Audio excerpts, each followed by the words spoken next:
Hello tout le monde, bonjour, bienvenue sur ce live spécial prévisionnel e-commerce. Je suis bien accompagné aujourd'hui. On va passer 1 heure ensemble. N'hésitez pas à poser toutes vos questions dans le chat. Il y a aussi un onglet questions. On prendra le temps d'y répondre après. On va commencer d'ici 2-3 minutes, le temps que les dernières personnes puissent se connecter. Je vais commencer les présentations. Je vais vous expliquer un petit peu la philosophie du prévisionnel. Si vous ne l'avez pas encore téléchargé, je vous invite à vous rendre sur le lien que je vais vous mettre dans le chat, juste ici. Je vous le remettrai au cours de la présentation pour les personnes qui nous rejoignent en cours. Vous avez juste à mettre votre email et vous pouvez télécharger le modèle de prévisionnel. Voilà, on a aussi un petit sondage. Ça nous intéresse de savoir quel type de produit vous vendez en ligne. Voilà, n'hésitez pas à nous indiquer ça et aussi à vous présenter dans le chat. Bonjour Maxime. Donc voilà. Je vous propose qu'on commence tranquillement. Alors, Benoît, si tu n'as pas de son, fais un petit refresh de la page. F5, voilà, et normalement, tu devrais nous entendre. Ah bah du coup, si tu nous entends pas, c'est pas logique que je le dise à l'oral. Refresh. Voilà. Nickel. Bon, bah, on va commencer par se présenter. Alors aujourd'hui, j'ai l'honneur et la chance d'avoir un petit peu toutes les parties prenantes de la réussite d'un e-commerce. J'ai Anne-Sophie, qui est cofondatrice de Neige. Elle va se présenter juste après. Une Bonjour. magnifique marque de pyjama responsable. Vous allez découvrir ça tout de suite. J'ai Kélian qui est Educational Partner chez Shopify et qui nous donnera son œil d'expert côté e-commerce avec Shopify. Et j'ai Bastien qui est superviseur comptable. Avec Bastien, on a l'habitude d'animer des sessions de prévisionnel pour pouvoir vous accompagner dans les premières étapes de votre construction d'entreprise. Alors, le premier format de webinaire sur le prévisionnel a bien marché. L'idée aujourd'hui, c'est de continuer de faire une mini-consultation. C'est-à-dire on va prendre l'exemple de Neige avec Anne-Sophie, et j'ai vu qu'Aliénor était présente aussi dans le chat. Et l'idée, c'est de pouvoir un petit peu comprendre la philosophie d'un prévisionnel, à quoi ça sert, en quoi c'est utile dans les premières étapes et tout au long de la croissance de son entreprise. Alors, disclaimer, ce modèle de prévisionnel, c'est un modèle simplifié. Ça ne vous aidera pas à aller lever des millions d'euros. Ça ne vous aidera pas à décrocher des subventions ou des prêts à la banque. Mais par contre, ça va vous aider en fait à y voir beaucoup plus clair sur comment transposer une idée de business en un modèle d'entreprise viable et de vous donner un petit peu un cap. Et c'est vraiment la philosophie aujourd'hui. Donc, on va s'attarder sur certains points et peut-être un peu moins sur d'autres parce que ici, on parle e-commerce, on parle de création de marque. Donc, peut-être vous allez voir, il y a des passages qu'on va passer un peu plus vite que d'autres. Mais voilà, n'hésitez surtout pas si vous avez la moindre question. On est là et profitez de cette heure avec les experts qui sont autour. Donc, voilà, je vous propose qu'on rentre dans le dur, mais avant de rentrer dans le dur, je vais laisser la parole à Anne-Sophie qui va nous présenter Neige. Et puis après, ce sera à Bastien. Bastien va partager son écran avec tout un travail qui a été fait en amont de préparation du prévisionnel, parce qu'on ne va pas le construire, mais on va plutôt le décortiquer tout au long de cette heure. Voilà. Merci Quentin. Donc, bonjour à tous. Je suis Anne-Sophie, la cofondatrice de Neige Paris et Aliénor, donc qui est dans le chat et qui est connectée avec vous. Et Neige Paris, c'est une nouvelle marque de pyjama féminin éco-responsable qu'on co-crée entièrement avec nos clientes sur Instagram. Donc, pour vous expliquer un peu la jeunesse de Neige, tout simplement, après avoir passé notre année 2020 en pyjama, avec confinement, télétravail, etc., on a décidé de réenchanter le pyjama féminin en proposant des pyjamas donc à porter de nuit comme de jour, en intérieur comme en extérieur. Chez Neige, il y a 2 axes qui nous sont essentiels et qui vont être intéressants pour la suite du webinaire. Le premier, c'est la co-création de chaque modèle avec nos clientes. Donc, on commence par un questionnaire en ligne, puis on partage pendant plusieurs mois toutes les étapes de développement des pyjamas sur notre Instagram pour faire voter vraiment chaque détail, que ce soit la coupe, les couleurs, les imprimés, enfin vraiment tous les détails. Et c'est très intéressant aussi, on va en parler après, mais pour faire des estimations de vente dans le business plan. Et le deuxième axe qui est essentiel pour nous, c'est vraiment la dimension éco-responsable et la transparence qui sont au cœur du projet. Donc, sur notre site internet ou nos réseaux sociaux, on détaille chaque atelier, chaque certification, chaque coût, chaque prix, pour vraiment être dans une démarche 100% transparente et limiter au maximum l'impact de nos pyjamas sur l'environnement tout au long de leur cycle de vie. Pour vous expliquer un peu où on en est aujourd'hui, on vient de lancer début avril notre deuxième collection de pyjamas et on a vraiment pour ambition de devenir une marque de référence éco-responsable sur le segment de la nuit. Donc pour ça, on a deux gros objectifs. Le premier, c'est l'élargissement de notre offre. Donc en 2022, on lancera les accessoires. En 2023, le segment enfant et en 2024, le segment homme. On rentrera pareil dans les détails un peu après. Et le deuxième grand axe pour nous, grand objectif, c'est vraiment d'élargir notre circuit de distribution. Donc, alors, je ne sais pas dans quel domaine sont vos projets, si c'est dans la mode comme nous, mais en tout cas, juste pour vous donner un exemple, on est une DNVB. On a lancé notre première collection en précommande sur notre site internet, vraiment sur notre e-shop. Et aujourd'hui, on vend majoritairement en ligne sur notre site internet et sur des marketplaces qui partagent nos valeurs. Mais à la demande de nos clientes, via justement ce processus de co-création, on a décidé de développer le retail, notamment parce que la matière de nos pyjamas, qui s'appelle du tencel, est peu connue. Et donc, on a plein de clientes qui veulent vraiment essayer les pyjamas, pouvoir découvrir la matière, la toucher, etc. Donc, on a ouvert à Noël des boutiques éphémères et on a été référencé dans des boutiques qui partagent nos valeurs en France. Et notre gros objectif, c'est à partir de 2023 d'ouvrir des boutiques en propre. Donc, pareil, ça, on va en parler dans la suite du webinaire. Donc voilà, en 2 mots pour le contexte un peu de neige et juste un petit mot sur le prévisionnel qu'on a du coup rempli et que Bastien va regarder avec nous. Vraiment, je vous recommande de le remplir. C'est hyper intuitif. C'est une super première base pour vraiment mettre à plat toutes vos ambitions, vos estimations de vente, de charges et évaluer justement la santé de votre business avant de vous lancer dans de nouveaux projets. Nous, on s'est vraiment basé là-dessus et on est ravis de partager tout ça avec vous aujourd'hui. Génial, merci beaucoup Anne-Sophie. Du coup, je propose qu'on rentre dans le dur et je vais laisser la parole à Bastien. On va commencer sur la partie activité, sur le premier onglet du prévisionnel. Ouais. Voilà. Du coup, Anne-Sophie, tu as rempli les chiffres. Hein. Comme on l'a vu, il est déjà pré-rempli puisque tu as déjà fait tout en amont le travail. L'activité représente simplement en fait ce que vous pensez faire en chiffre d'affaires. Attention, on parle bien de chiffre d'affaires hors taxe dans ce prévisionnel. Donc, dans l'activité, vous avez bien entendu soit la vente, soit la prestation de service.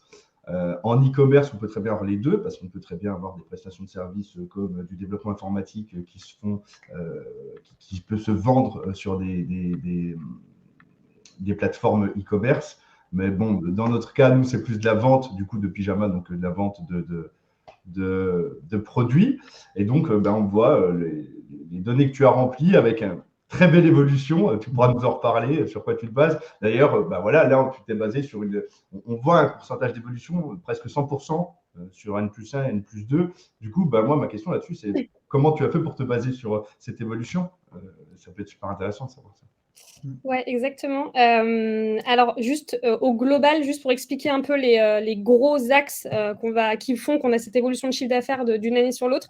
Donc, le premier, c'est quand l'année M, donc c'est 2022.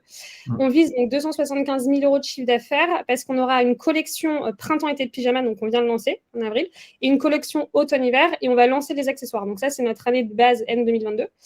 Et à partir de 2023, comme je vous le disais tout à l'heure, on compte lancer l'enfant, continuer bien sûr le référencement de nos pyjamas chez des revendeurs partenaires, ouvrir de nouveaux pop-up stores et surtout ouvrir notre première boutique en propre, donc qui aura un gros impact sur le chiffre d'affaires. Et deuxième gros élément, c'est qu'on passera notre e-shop en anglais pour vraiment s'étendre à l'international. Aujourd'hui, notre e-shop est qu'en français, mais ça permet d'avoir une grosse dynamique et de s'étendre à plus de pays. Et en 2024, là, on lancera l'homme et on ouvrira 2 nouvelles boutiques en propre, d'où l'augmentation également de chiffre d'affaires. Voilà, c'est très bonne explication. Moi, quand j'analyse un prévisionnel ou autre, on se demande toujours, oui, des chiffres, c'est beau, mais est-ce qu'il y a des arguments derrière? Là, tu nous les as donnés, tes arguments. Donc, bien sûr, c'est des prévisions. On part sur des prévisions. Mais il faut que derrière, on se dise, tiens, si je double mon chiffre d'affaires, qu'est-ce qui va expliquer que je vais pouvoir doubler? Et donc, pour moi, du coup, tu as tous les arguments en main. Et justement, petite question, peut-être que Kélian peut nous aider là-dessus. Dans tes hypothèses de croissance, tu vas avoir les pop-up stores, la partie retail, etc. Mais aujourd'hui, si on fait exclusivement du e-commerce, je lance mon site web et du coup, je vais avoir comment je fais venir un peu du trafic. Est-ce que tu as 2-3 tips, Kélian, sur un peu des quick wins pour aller chercher de nouveaux clients quand on a déjà son e-commerce? Ouais, bien sûr. Je pense que ça, c'est l'avantage d'être sur le digital. On a pas mal de possibilités qui s'offrent à nous. Déjà, tout simplement, faire du bouche à oreille digital. Le bouche à oreille digital, c'est quoi? C'est aller faire, je sais pas, des stories Instagram, aller démarcher des personnes sur des comptes. Voilà, ça peut se faire à la main. Ça peut être aussi faire des campagnes sur Ulule, de crowdfunding, être sur des marketplaces, faire des articles SEO. Enfin, SEO, c'est-à-dire des articles qu'on va écrire soit sur son blog, soit sur le blog des autres. Hein, donc, déjà, de manière assez, on va dire, à la main, on a moyen de générer un bouche à oreille, première chose. Et la seconde chose, c'est qu'on va avoir accès à la publicité. Et la publicité en ligne, c'est quelque chose qui, à l'inverse de la publicité, on va dire, traditionnelle, donc télévision, radio et tout ça, la publicité en ligne, ça peut marcher. Enfin, on peut avoir des budgets à partir de, je sais pas, 5 € par jour. Donc, c'est-à-dire que je dépense, imaginons, 100 € sur la publicité sur Facebook, Instagram ou sur Google. Et déjà, je peux avoir des données, je peux avoir des personnes qui viennent sur mon site internet, voir s'ils ajoutent des produits au panier, quel site ils ont envie de visiter. Donc, ça m'apporte déjà pas mal d'informations, quoi. Ça, c'est super intéressant et on va y revenir dans l'onglet charge. Il y aura tout un focus sur définir ses budgets de publicité, etc. Et il y aura tout un moment où Kélian pourra donner son expertise là-dessus. Du coup, je propose qu'on passe à l'onglet charge. Parti. La transition a été bonne. Donc, ici, en achat sous-traitance, comme son nom l'indique, c'est vraiment la matière première, c'est ce qui va définir par la suite notre marge, c'est-à-dire est-ce que j'achète de la matière première, est-ce que j'achète la marchandise déjà toute faite. La différence simplement entre les deux, c'est que la matière première va nécessiter un traitement, soi-même ou par de la sous-traitance, alors que la marchandise, c'est de l'achat-revente, tel quel, tout simplement. Donc là, pareil, sur la marchandise, tu nous as mis une évolution qui est là aussi cohérente avec bien entendu le chiffre d'affaires que tu nous as mis, Anne-Sophie. Alors après, peut-être que tu peux nous parler sur quoi tu t'es basé. Peut-être on avait vu ensemble une baisse. Si tu augmentes ton chiffre d'affaires, tu auras peut-être une augmentation de la marge suite à une baisse sur les produits. Donc ça te coûtera peut-être moins cher en marchandises, c'est ça ? Exactement, ouais. En fait, quand on se lance dans une nouvelle marque, etc., évidemment, on va chercher des fournisseurs. Et on a certains fournisseurs qui ont des minimums de commandes, c'est-à-dire qu'on ne peut pas commander moins que ce qu'ils proposent. Et surtout, on a des fournisseurs qui ont des paliers, des seuils de coûts, de prix de vente selon la quantité commandée. Donc, en gros, si on commande 50 unités chez ce fournisseur, ou bien 200, ou bien 1000, ce ne sera pas le même coût, évidemment. On a des économies d'échelle, ce qui fait que plus on grossit, plus on va faire de ventes, plus on va commander de quantité. Et du coup, la quantité, le coût à l'unité sera moindre plus on grossit. Donc, c'est pour ça qu'en effet, notre marge, on voit que le coût des marchandises diminue à l'unité et donc notre marge augmente sur les 3 années parce qu'on compte grossir comme ça. Ouais, pour que ça soit vraiment plus parlant, je vais spoiler un petit peu, mais quand on va directement dans le compte de résultat, le compte de résultat, c'est quelque chose qui se remplit automatiquement avec toutes les données que vous allez remplir. En fait, ici, on a la marge. Donc, la marge, c'est quoi? C'est le chiffre d'affaires moins soit l'achat de matières premières, marchandises, sous-traitance, ça va vous donner votre marge. On voit en fait qu'ici, la marge de Neige augmente. Et pour l'explication que tu nous as donnée, elle augmente puisque, bien entendu, tu achètes plus de marchandises. Donc, de facto, en fait, le coût d'achat d'une marchandise va diminuer vu que tu augmentes en fait le volume. C'est logique. Donc, en fait, on peut directement aller voir dans le compte de résultat cette marge. Voilà, je reviens sur les charges. Si tu veux nous expliquer, je pense un peu après le reste, comment tu as rempli. Je pense que ça peut être sympa. Oui, bien sûr. Alors, attends, je zoome juste un peu. Voilà. Donc, sur les emballages, le packaging, là, ça dépend également du coup des quantités qu'on va commander, des quantités qu'on va vendre. Donc, tout ça dépend, tout est lié, vous allez voir, il y a une formule dedans. L'électricité et l'eau sur la première année, on n'en a pas mis parce que justement, on n'avait pas de boutique et pour l'instant, pas de locaux à proprement parler.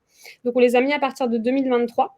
Carburant, pas de voiture particulière. Petit équipement, c'est tout ce qui concerne les ordinateurs, les téléphones, etc. Donc ça, on s'est mis sur 2022, 2023, 2024. Et fournitures administratives, tous les petits cahiers, les stylos, les choses auxquelles on ne pense pas forcément, mais qui ont un certain coût sur l'année. Pareil, si vous commencez à recruter, il faudra bien sûr avoir beaucoup plus de fournitures administratives. Donc ça, on les a fait augmenter au fil des années.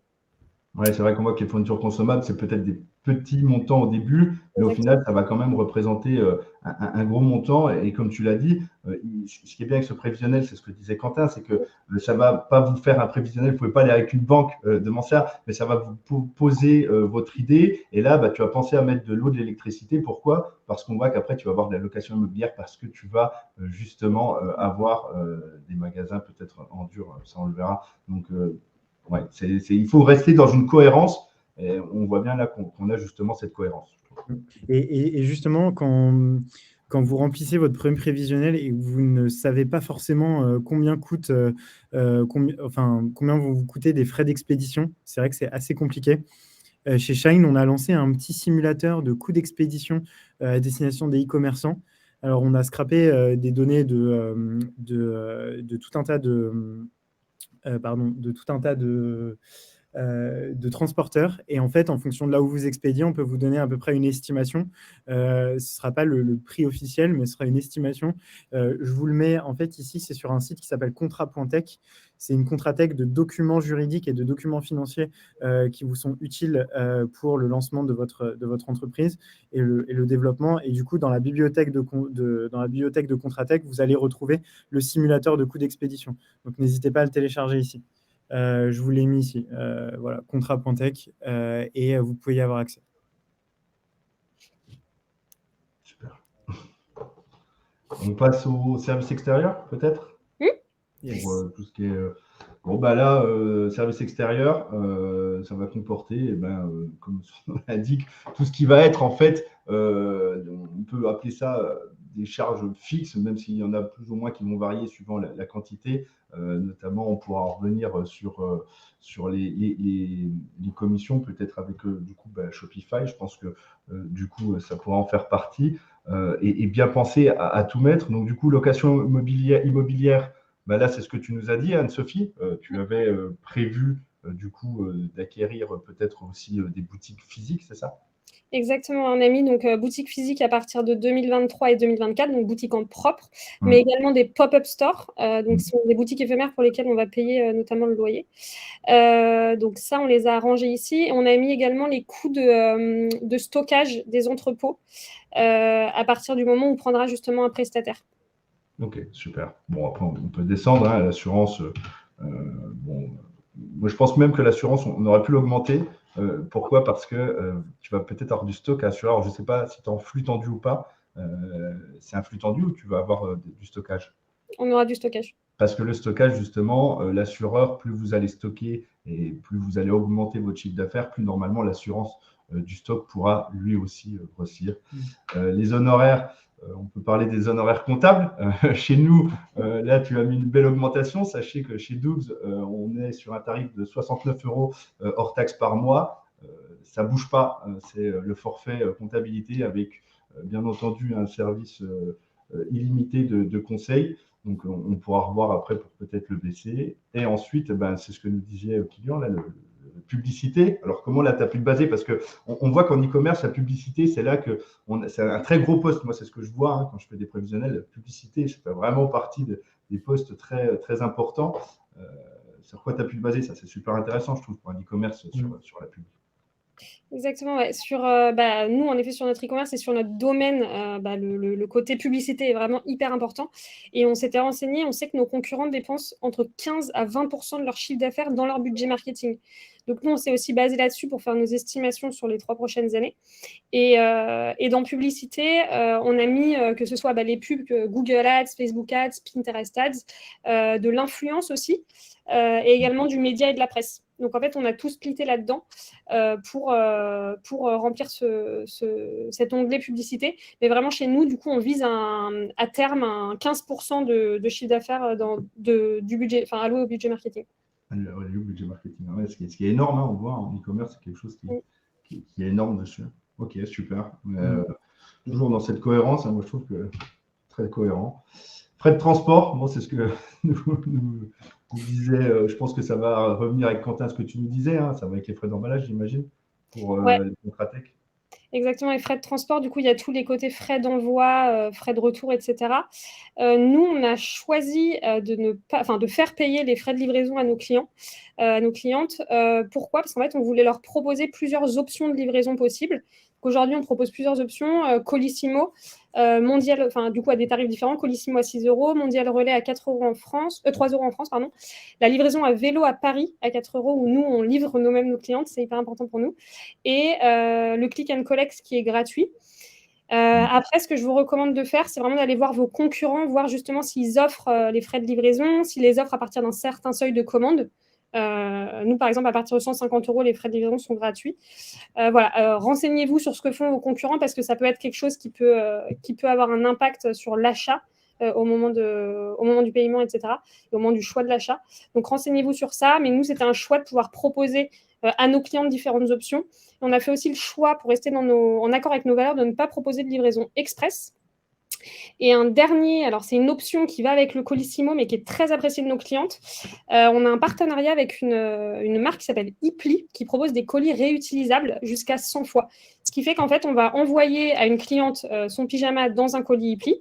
Ensuite, elle aura juste à replier le colis qui se replie comme une toute petite enveloppe, le glisser dans une boîte aux lettres. Une boîte aux lettres, c'est déjà affranchi, et ça va retourner chez Ipli, au Havre, qui va le nettoyer, le réparer, et ensuite le renvoyer aux marques. Donc, ça va faire un cycle vertueux de jusqu'à 100 fois, sans envoi.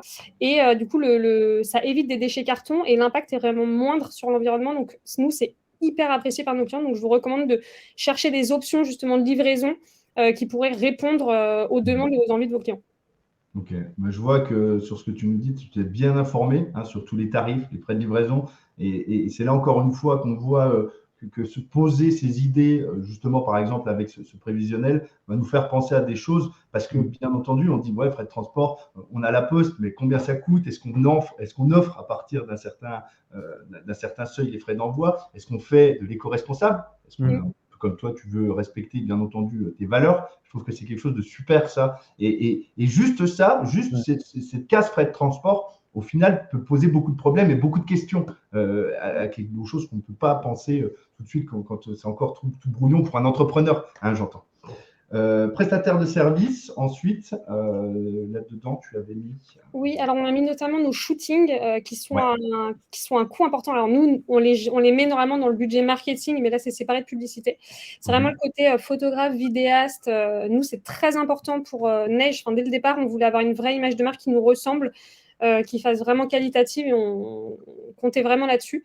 Donc, on a investi un certain montant dans les shootings. Après, bien sûr, comme ce sont des coûts un peu fixes, au fil des années, le pourcentage du montant alloué au shooting versus le chiffre d'affaires va diminuer. Mais bon, en tout cas, oui, c'est un coût aujourd'hui important pour nous qui peut ne pas l'être pour une autre DNVB, tout simplement. C'est un choix de notre part. Tout à fait, super. Frais de déplacement, bon, ça, c'est vos petits frais de déplacement à vous quand vous allez clients, fournisseurs, vous déplacer, bien sûr. Et là, les commissions, alors? Ouais, les commissions, alors nous, comme je le disais au tout début, on vend notamment sur des marketplaces qui partagent nos valeurs, donc des revendeurs en ligne, mais également dans des boutiques revendeurs.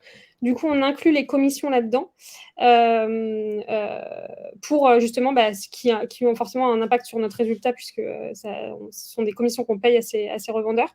On les inclut là-dedans. Et après, il y a des commissions sur Shopify, des commissions qu'il faut prendre en compte notamment sur les frais de paiement. Quand on utilise un prestataire de paiement sur notre site internet comme Stripe, il y a des commissions qui entrent en jeu, etc. Donc tout ça, on les a rangés ici.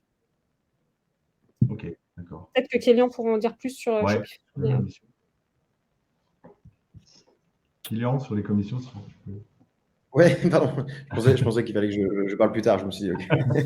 Effectivement, il y a plusieurs choses à prendre en compte. En fait, il n'y a même pas que Shopify finalement. Il y a aussi Stripe, le module de paiement qui va avec Shopify, si jamais ce module est pris en compte.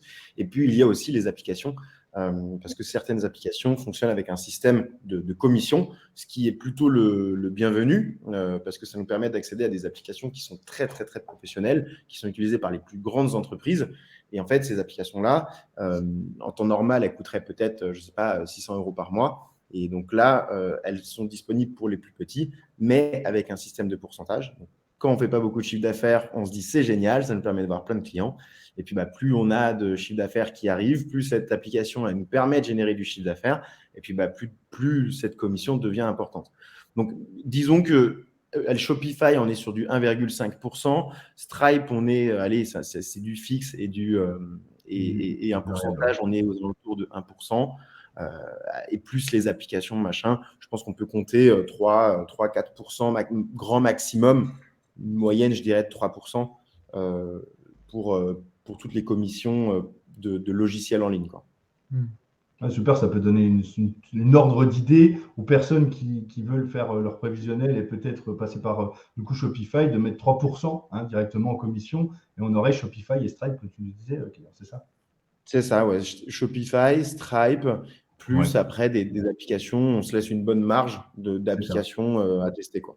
Nous, on le voit sur Dougs, parce qu'on a beaucoup d'e-commerce sur Dougs, et on a également des personnes qui sont chez Shopify, et donc ils passent également par Stripe pour leur solution d'encaissement. Et c'est vrai que Stripe, nous, on synchronise sur Dougs, donc c'est synchronisable sur Dougs, et comme ça, toutes les ventilations des commissions se fait automatiquement. Donc ça, c'est plutôt plaisant également pour nos clients. Ensuite, on a les abonnements, plateformes et outils.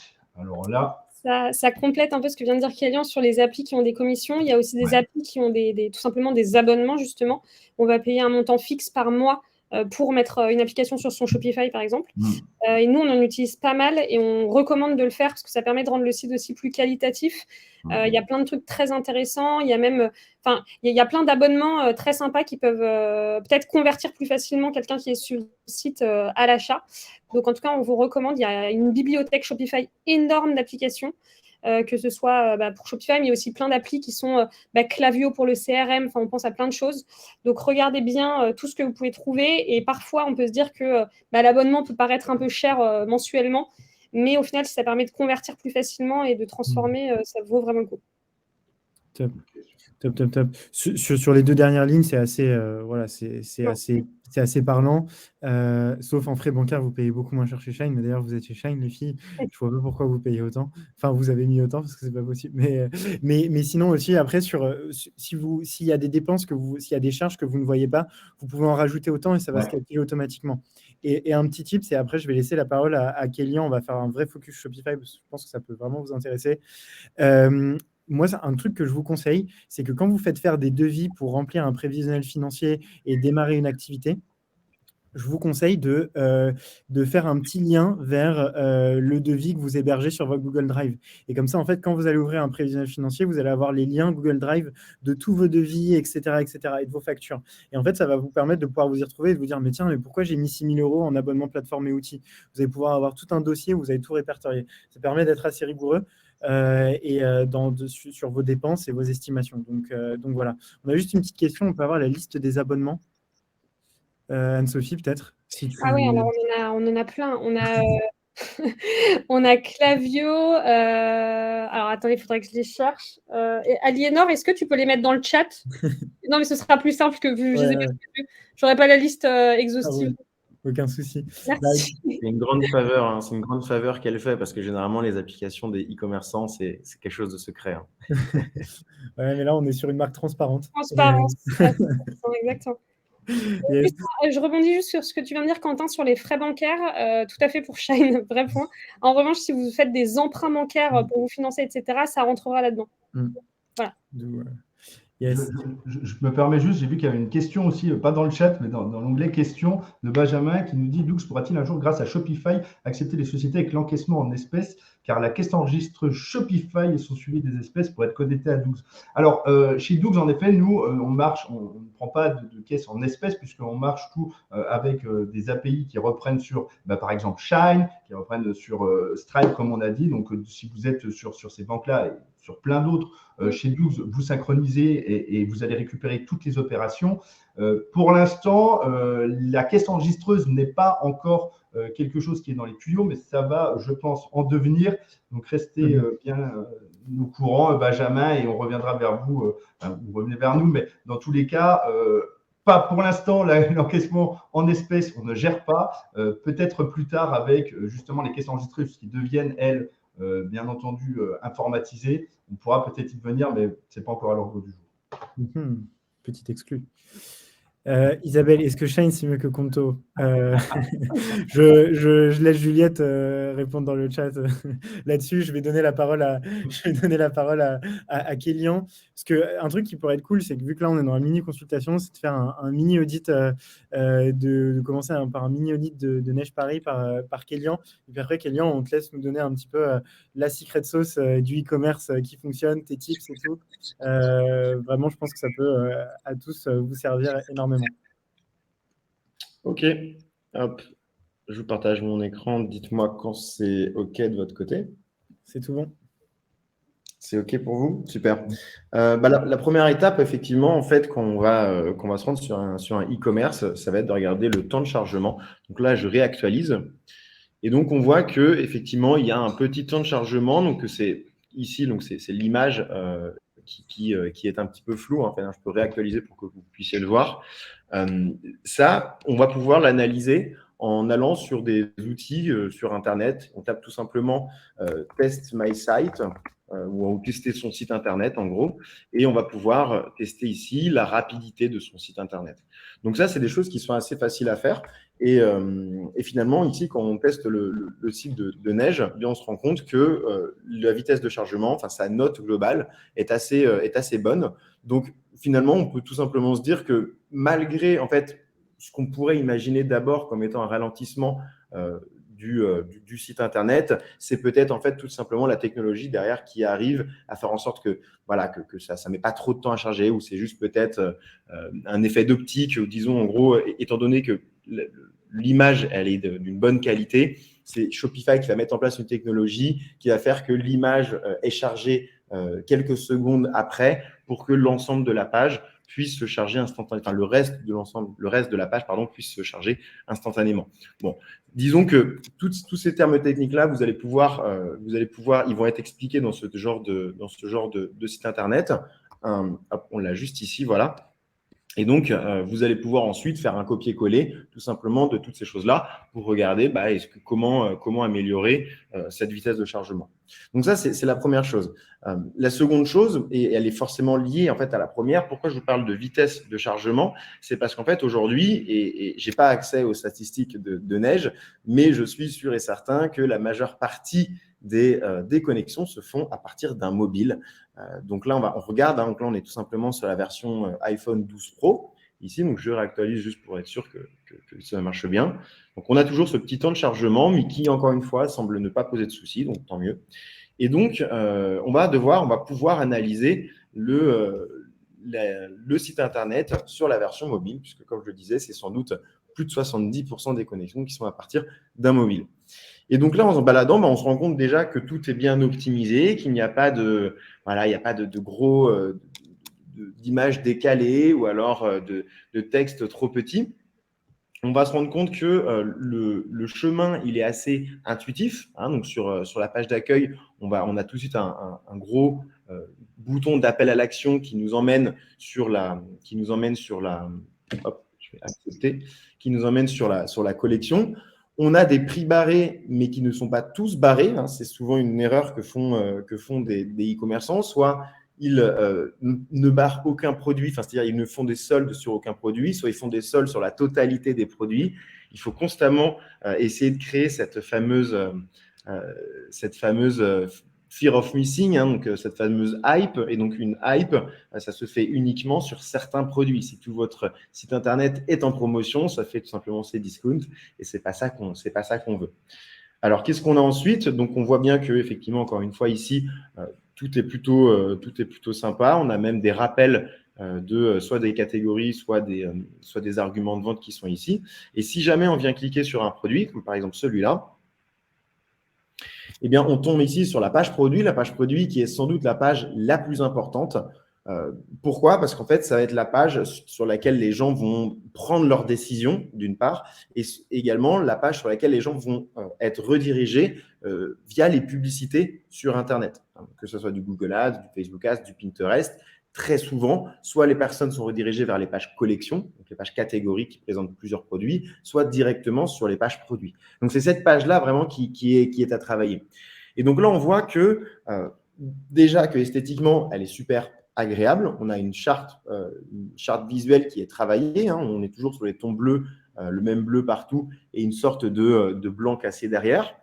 On descend, on voit qu'il y a des logos qui nous rappellent donc du coup les différents avantages, les différents arguments de vente de Neige Paris. Et puis surtout, on va avoir ici, et je vais y revenir plus tard, vous allez comprendre, quelque chose qui est super important, c'est l'upsell. L'upsell, c'est la vente additionnelle ou alors la vente croisée. C'est le fait que ce n'est pas parce qu'on est sur une page produit qu'on ne va pas pouvoir essayer d'augmenter le panier moyen en essayant de vendre d'autres produits à la suite. Donc, c'est un peu Amazon qui a lancé ce truc-là. Pour si certains d'entre vous ont l'habitude de commander sur Amazon, vous êtes déjà sans doute fait avoir. Je commande, je ne sais pas, un câble d'iPhone et je finis avec une housse d'iPhone, plus le truc pour la voiture, plus ceci, cela. Parce qu'en fait, ils ont cette capacité à me proposer des produits qui sont similaires et qui sont souvent achetés ensemble. Ici, donc ça c'est sans doute fait avec une application. Donc on voit que c'est super pertinent. On voit que si jamais j'ai un doute, je peux ici cliquer sur le chat. Donc voilà, donc là, je vais pouvoir parler à une personne et donc soit ça arrivera sur le téléphone de la personne, soit ça arrivera sur l'ordinateur. Qu'est-ce qu'on a d'autre? On a un rappel, encore une fois, et ça, c'est une super bonne idée, c'est que généralement, la plupart des e-commerçants s'arrêtent à la description produit ici. Et donc, déjà, c'est une super chose. On a plusieurs onglets. Donc, on voit déjà que c'est très fourni en termes de description. Mais en plus de ça, ça ne s'arrête pas là. Puisque lorsqu'on descend en bas, on a de nouveau des rappels, de nouveau de la description du contenu qui vient nous rappeler les valeurs de la marque, les différents avantages d'acheter chez Neige. On voit qu'il y a une énorme transparence sur où est-ce que c'est conçu, le why, donc la raison d'être de Neige. Et on a même cette fois-ci encore le « vous hésitez encore » qui est situé en bas de page. Donc, on voit bien que voilà, ça a été réfléchi en termes de taux de conversion. Donc ça, disons que c'est sur les points, ça c'est pour les points positifs. Enfin, on en aurait d'autres, mais très rapidement, voilà un peu les points positifs. Maintenant, si on passe sur les points négatifs, alors ces points négatifs, ils sont toujours difficiles de venir les poser sur papier juste en regardant un site internet. Moi, ce que j'aime bien faire, c'est comparer plusieurs sites internet sur le même secteur et essayer de voler en fait un peu des idées à droite à gauche et essayer de se dire ça pourrait être sympa. Moi, il y a un site internet sur lequel je me suis basé justement et qui m'a pas mal inspiré, c'est Merci Andy. Merci Andy qui est un site Shopify, donc sur la même technologie. Et qui, pour le coup, je trouve que l'UX, donc l'expérience utilisateur, est plutôt agréable.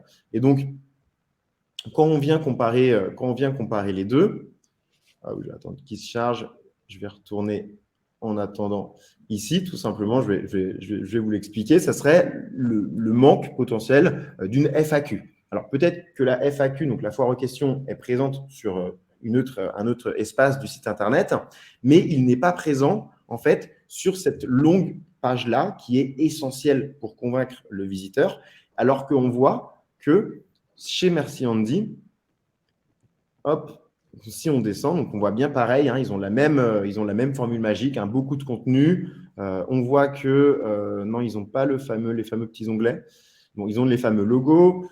Comme Neige également, ils ont des rappels des différents arguments, mais on voit aussi qu'ils ont les questions fréquentes. Et c'est vrai que mettre des questions fréquentes en bas de page, même si c'est les mêmes questions fréquentes sur chacun des produits, eh bien, ça peut permettre de rassurer les personnes. Donc, voilà, sur je sais pas où est-ce qu'ils sont fabriqués, et ainsi de suite, même si c'est déjà des informations qu'on a indiquées. Donc ça, disons que ça va être une première chose. Et puis, pareil, en fait, en me baladant et en comparant les deux choses par rapport à Merci Andy, j'ai aperçu cette chose-là, tout simplement des avis clients qu'on a juste ici. Donc, les avis clients qui permettent de vraiment rassurer parce que il y a plein d'applications en plus qui existent sur les avis clients. Par exemple, on a Loox, on a Yocto. Loox qui a l'avantage d'inciter et d'avoir des process déjà mis en place où des emails vont être envoyés aux clients en leur proposant un code promo en échange d'une photo de ces clients-là avec du coup le pyjama. Donc ça veut dire qu'ici, on pourrait avoir plein de contenu de toutes les utilisatrices, toutes les clientes de Neige à qui auraient déjà précommandé ou commandé leur pyjama. Alors, je ne sais pas exactement si vous faites déjà du chiffre d'affaires, si vous avez déjà fait des commandes, donc c'est peut-être la raison pour laquelle vous ne faites pas d'avis, mais disons qu'à l'avenir, ça serait quelque chose d'intéressant. Et enfin, le dernier point que je pourrais citer, encore une fois, hein, je n'invente rien, tout simplement, en comparant avec d'autres sites Internet, on voit qu'ici, il y a une petite application qui permet d'augmenter son panier moyen. Hein, vous voyez ici, bon, voilà, j'ai mis 80 €. Ah, mais tu sais que si tu dépenses 100 €, on va t'offrir une banane, merci Andy. Voilà. Donc ça, on se dit, OK, bon, ça peut être pas mal du coup pour augmenter le panier moyen. Donc ça, c'est des choses qui pourraient potentiellement être intéressantes de mettre en place. Et puis, pareil pour le checkout. Donc le checkout, c'est le moment où on va payer. On pourrait ici aussi, alors merci Andy, en l'occurrence, ce n'est pas non plus super design, mais on pourrait procéder au paiement, essayer d'améliorer un petit peu ou d'essayer de, comme on peut, parce que je sais que sur Shopify, c'est un peu limité en termes de customisation, mais on pourrait essayer de rendre le checkout un peu plus dans les tons, dans la tonalité de neige. Alors, est-ce que ça serait en ajoutant ici une image ou est-ce que ce serait en essayant de le customiser grâce à un développeur? Voilà, il y a certaines pistes qu'on pourrait voir. Super. Merci beaucoup. C'était super utile, je pense. Même Anso, je pense que tu as retenu pas mal de choses. Je vois que l'heure tourne, donc on va reprendre le prévis et passer du coup rapidement sur la partie sociale, investissement, pour Ouais, ensuite bah, de après toute façon, vraiment tirer les enseignements du compte de résultat. ouais, donc impôt, de toute façon, à part la CFE où vous êtes exemple la première année et après, on voit en fait qu'elle a augmenté parce qu'elle est basée sur les mètres carrés des locaux. Donc ça, pensez à mettre un petit peu, mais c'est pas la première chose à laquelle on pense. Et vous avez la TVS si vous avez des voitures, mais pas de voiture chez Neige. Le social, si tu peux nous parler un petit peu. Donc là, j'imagine que tu as que vous avez une salariée, c'est ça? Exactement, il y a le côté salarié net. Donc là, on a mis les alternants, juste pour vous expliquer la séparation. Dans rémunération nette des salariés, donc là, c'est tous les employés et alternants. Rémunération nette du président, ça inclut président et directeur général. Donc, en l'occurrence, là, c'est Aliénor et moi qui sommes cofondatrices. Et autre charge de personnel, là, on a mis les stagiaires, parce que les stagiaires n'ont pas le même taux de cotisation et de charge salariale que les salariés nets. Voilà. Donc ça, on les a séparés. Et donc, nous, l'évolution au global de nos charges sociales, c'est dû au fait qu'en 2023, on va largement recruter. Déjà, on va se payer nous-mêmes, pour être tout à fait honnête, se rémunérer, Aliénor et moi. On va recruter, puisqu'on va ouvrir notre première boutique en propre, donc on va recruter manager de boutique et vendeurs. Et on va également recruter des responsables sièges, communication et production, qui sont les deux activités sur lesquelles on veut recruter, en tout cas de prime abord.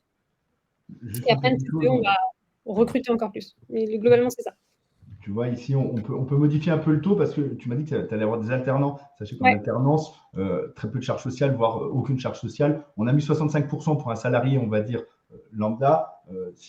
Ça dépend du rapport, mais sachez qu'on peut toujours le baisser. Je peux très bien mettre 45%, baisser de 20% parce que tu vas dire qu'il y a 20% à peu près d'alternants. Comme ça, je baisse un peu mon taux de charge. Ça va baisser également, c'est toute une formule, donc mes charges sociales de mes salariés pour être au plus proche de la réalité de ce qu'on appelle la masse salariale, en fait, tout simplement. Et là, juste attention, président ou gérant. Président si vous êtes en SAS et gérant si vous êtes en SARL ou en EI, par exemple. Bien penser à ce petit distinguo-là. On va passer sur les investissements. Du coup, matériel de bureau informatique, comme tout le monde, je pense qu'au moins 2 ordinateurs pour la première année. Exactement. Exactement. Et après, il y a tout le matériel, quand on aura des locaux qu'on va recruter plus, donc évidemment plus d'ordinateurs, plus de téléphones, tout ce qui est terminaux de paiement pour les boutiques, etc. Tout ce qu'on pourra amortir. Donc, on le met là-dedans dans le matériel de bureau informatique. Voilà, on pourrait même ici, peut-être en aménagement du local, prévoir, je ne sais pas, une nouvelle vitrine ou autre chose qu'on pourrait renouveler ou pour mettre à jour les boutique. Alors après, ça, c'est du peaufinement, mais on peut se dire après, suivant le compte de résultat, qu'est-ce qu'il nous reste, ou est-ce qu'il nous reste de l'argent, est-ce qu'on peut encore changer des choses. C'est ça que je trouve super intéressant là-dessus. Et donc après, on arrive au compte de résultat. Bastien, ce qui est inférieur à 500 € en achat, du coup, ça, on le met dans les charges, et ce qui est supérieur, on va le mettre sur l'onglet investissement, c'est ça? Exactement, tu as tout compris. En fait, la définition d'une immobilisation, c'est une dépense à plus de 500 € qui va rester dans la société. Hein. Bien entendu, si vous achetez un produit à 500 € pour le revendre, ce ne sera pas une immobilisation, mais si ça reste par exemple un ordinateur ou autre, parce que en fait, la charge n'est pas déductible entièrement sur l'année, mais elle est répercutée par un système dit d'amortissement et donc de dotation aux amortissements. C'est pour ça qu'ici, on a une durée d'amortissement, puisque un matériel informatique, on se base à peu près sur 3 ans. Un aménagement du local, on peut mettre 5 ans, mais on peut très bien mettre 10 ans. Si on refait, par exemple, tout l'intérieur d'un local, ça sera même plus 10 ans, parce que je ne pense pas qu'on refasse tous les 5 ans l'aménagement. Donc voilà, là-dessus, on peut très bien jouer. Là également, on peut changer les éléments et mettre un petit peu comme on veut. Donc, par exemple, ici, 10 pour moi en aménagement du local, ça serait plus judicieux si on veut refaire, je ne sais pas, le carrelage ou tout à fait. Et donc, après, ça va jouer donc, dans ce fameux compte de résultat où là, en fait, on va retrouver. Alors, ici, ne remplissez rien. Vous allez simplement, en fait, avoir tout ce qu'on a rempli en amont va venir s'incrémenter dans ce fameux compte de résultat. Et en fait, il va vous donner quelques données pour vous donner, en fait, une image si votre projet est viable, s'il faut revoir certains types de dépenses ou pas, et notamment pouvoir analyser. C'est ce que je disais au début, on y revient sur la marge, chose très importante. Qu'est-ce que la marge? C'est bien entendu le chiffre d'affaires moins l'achat de marchandises. Dans le cas de Neige, c'est exactement ça. Et on voit toujours avec cette cohérence que la marge augmente, le prix d'achat des marchandises lui diminue. Tout est corrélé. Pourquoi le prix des marchandises diminue? Parce que sur l'effet de levier, plus on achète de vêtements, plus le prix unitaire sera lui moins important. Donc, en fait, on voit très bien qu'ici, l'achat de marchandises représente 41%. Alors, les pourcentages ici sont en pourcentage par rapport au chiffre d'affaires. Donc, 41% du chiffre d'affaires, donc ce qui nous laisse une marge de 59%.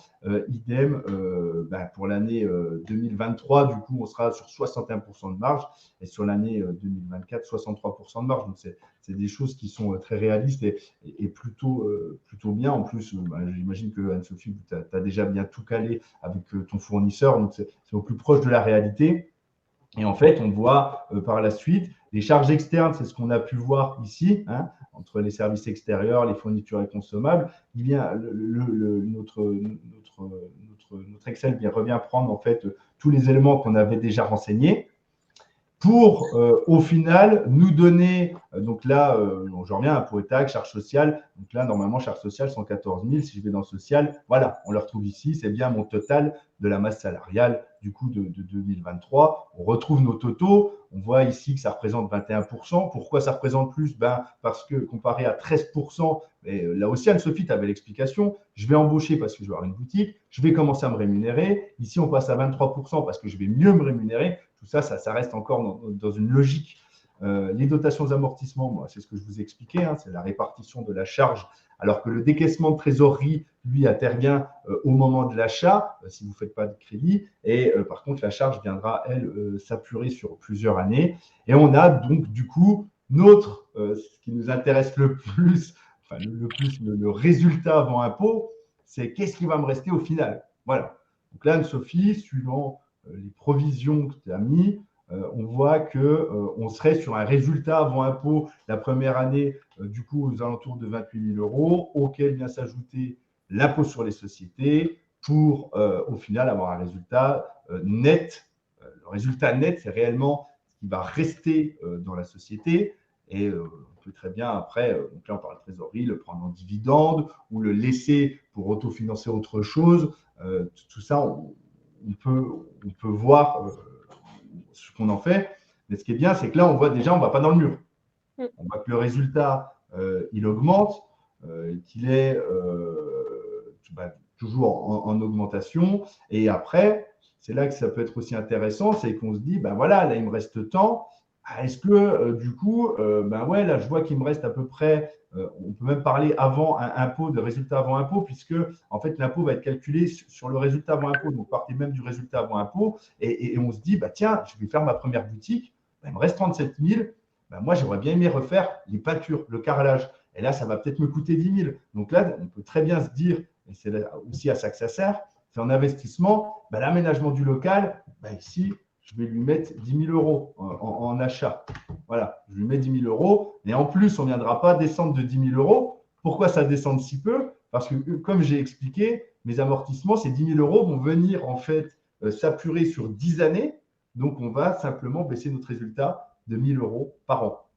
Voilà le pourquoi du comment. Mais c'est à ça en fait que sert ce compte de résultat. C'est réellement pour l'entrepreneur qui puisse voir si son projet est viable, si sa marge, regardez bien également votre marge. Si vous faites de l'achat-revente, que vous êtes sur une marge à 90%, à moins que vous ayez trouvé le filon pour acheter très peu cher, il y a quelque chose qui ne va pas. Tout ça, c'est des choses à bien étudier pour être au plus proche après de la réalité. Je vous rappelle, on se base ici sur un prévisionnel, c'est des prévisions.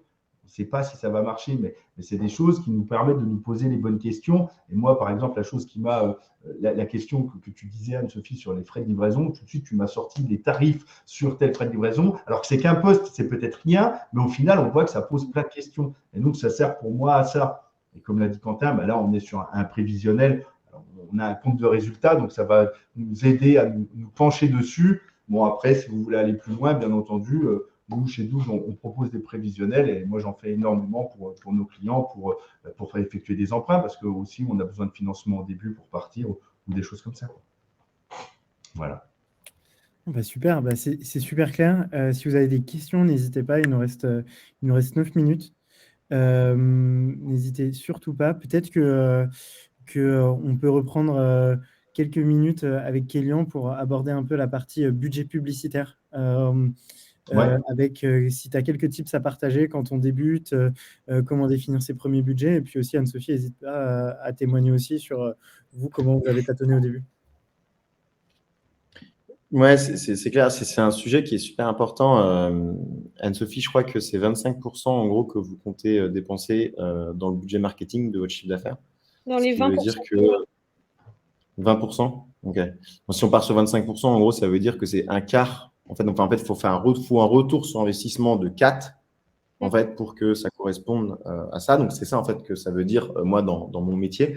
Donc, du coup, un retour sur investissement de 4, c'est effectivement généralement ce qui est attendu en e-commerce. Ça reste difficile généralement d'aller au-dessus de 10, imaginons, quelque chose de 4, c'est plutôt bien. Et pour le calculer, il y a plusieurs manières. Alors, déjà, la première chose, c'est qu'il n'y a pas de recette magique, mais disons, il y a des outils qui existent. Je vais vous en donner un. Cet outil-là, il existe pour il existe pour Google Ads. Il existe peut-être pour Facebook Ads, même si je ne le connais pas. Mais déjà, on peut dire que cet outil-là, il va fonctionner pour Google et on peut s'en inspirer également pour Facebook Ads. Donc Google et Facebook Ads étant les deux régies les principales quand on a une DNVB. Donc cet outil-là, en fait, il va vous donner le prix en fait, des audiences, de leur audience, de l'audience de Google ou de Facebook. Donc si ici, je mets par exemple pyjama femme, en France, eh bien, il va me sortir le nombre de fois que le mot pyjama femme est recherché en France sur Google. Et il va aussi surtout me donner en fait le prix de ce mot-clé-là. Donc là, le temps que ça charge ici, hop, je vais vous spoiler. On voit qu'il est à 50 centimes. Donc, on sait que pour avoir un clic d'un pyjama femme, eh bien, on va payer 50 centimes.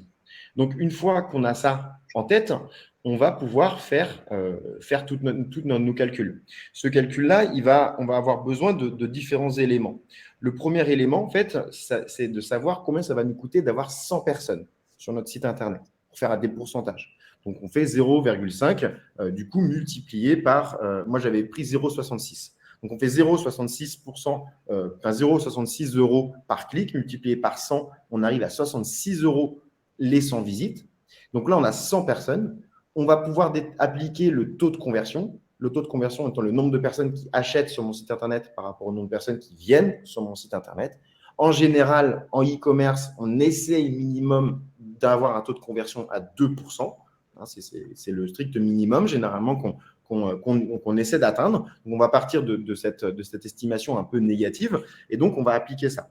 Donc, pour 66 €, du coup, si on applique ces fameux 2%, on aurait 1,32 clients. Et donc là, ensuite, on va appliquer notre panier moyen. Le panier moyen étant voilà, la commande moyenne que les gens réalisent.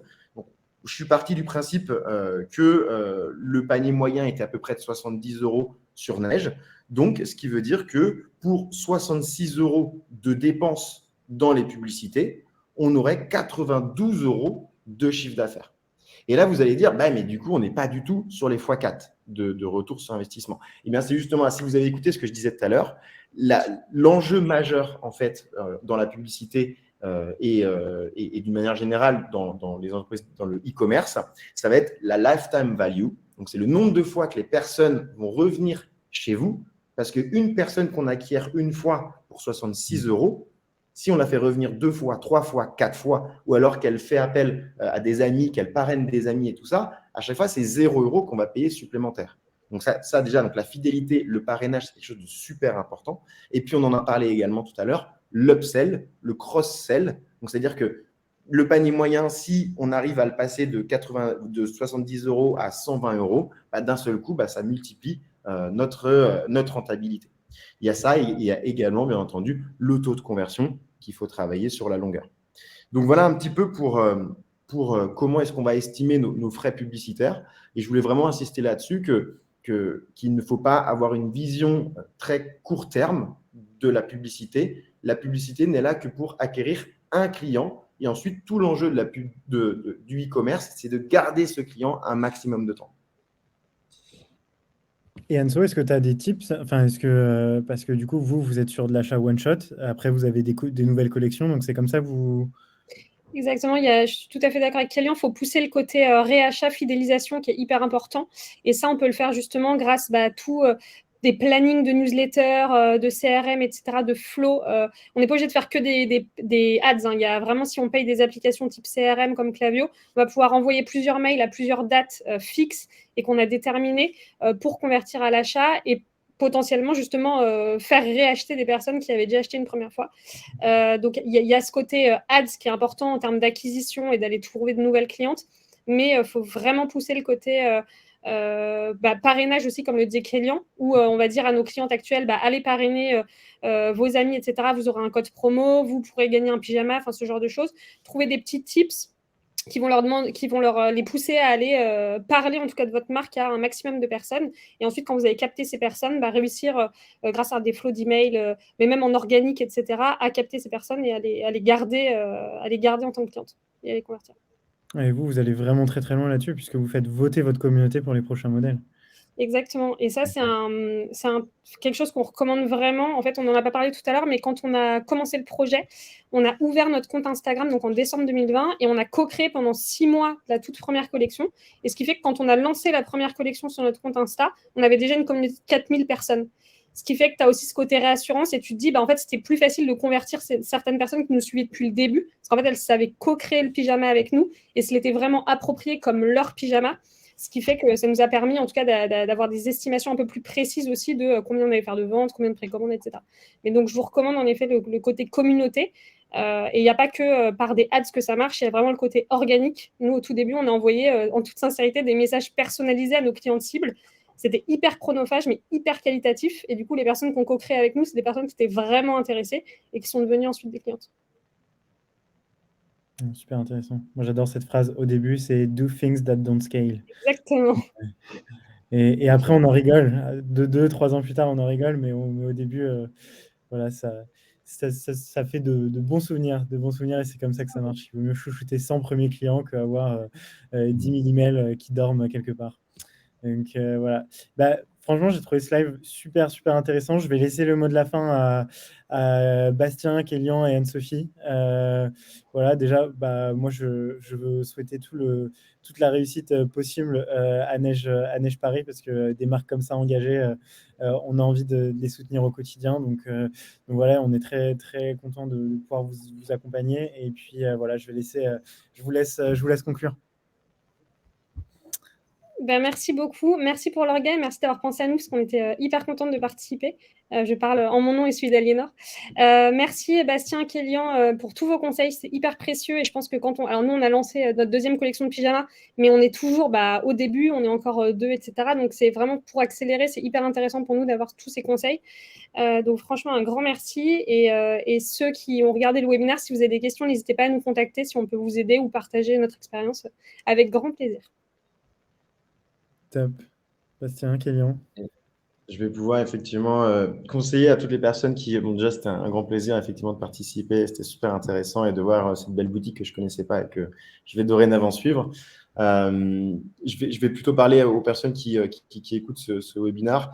Disons qu'il ne faut pas avoir peur il ne faut pas dès le début vouloir faire des grandes choses. C'est un petit peu comme tu expliquais, do things that don't scale, mais je pense que c'est vraiment quelque chose à intégrer. Il faut toujours constamment vouloir faire petit et il faut presque, moi j'irais presque même beaucoup plus loin, à l'extrême de ce dicton et dire faites des erreurs. L'objectif au début, c'est de faire des erreurs. Et en fait, de cette manière-là, en voulant faire des erreurs, vous allez vous enlever cette grosse pression que vous vous donnez, peut-être par ego, peut-être par, je ne sais pas, souvent on se donne voilà, on a énormément de pression. Non, commencez petit. Regardez Anne-Sophie, elle a carrément juste envoyé des messages à des personnes sur Instagram. On pourrait se dire, mais c'est pas comme ça qu'on fait une start-up. Mais si, c'est comme ça qu'on lance une entreprise, c'est en faisant des choses qui sont toutes petites. Donc, commencez par des choses petites et ne vous dites pas, je veux créer le futur Facebook dès demain, quoi. Merci, Kélian. Bastien. Bon. Déjà, je vais répondre à Grégory qui nous dit que l'IS était passé à 25%. Alors oui, depuis 2022, l'IS est passé à 25%. On modifiera le prévisionnel qu'on a écrit en 2021, donc à 26,5%. Merci déjà à vous trois merci à Neige d'avoir présenté cette belle boutique. En plus, je crois que vous êtes cliente chez 12. Merci à Shine pour le partenariat comme d'habitude et à Shopify également pour le partenariat. De toute façon, chez 12, on travaille beaucoup avec les trois. Donc voilà, moi, en parlant du prévisionnel, je pense que c'est un bon moyen de poser ses idées pour se poser les bonnes questions, puisque la principale chose que je vois au début des entrepreneurs, c'est qu'ils ont plein de questions, ils ne savent pas les poser et ils ne savent pas par où prendre avoir un fil rouge. Et je pense que le fil rouge, là, on l'a. On peut se poser les bonnes questions et justement, ça sert à ça, ce prévisionnel, à se poser les bonnes questions. Voilà, tout simplement. Génial. Et en tout cas, en ayant téléchargé le prévisionnel, vous allez recevoir des offres de Shine, Shopify et de Dougs. C'est un triptyque qui fonctionne super bien. On a beaucoup de clients qui en sont convaincus. Donc voilà. Et surtout, si vous avez la moindre question, on est tous disponibles. Donc voilà, on vous souhaite un très très bon appétit ou pas si vous êtes à l'autre bout du monde. Clin d'œil, Kélian. et voilà. Et je vous souhaite une très bonne journée. Merci beaucoup. Merci à vous. Bonne journée, merci beaucoup. Au revoir.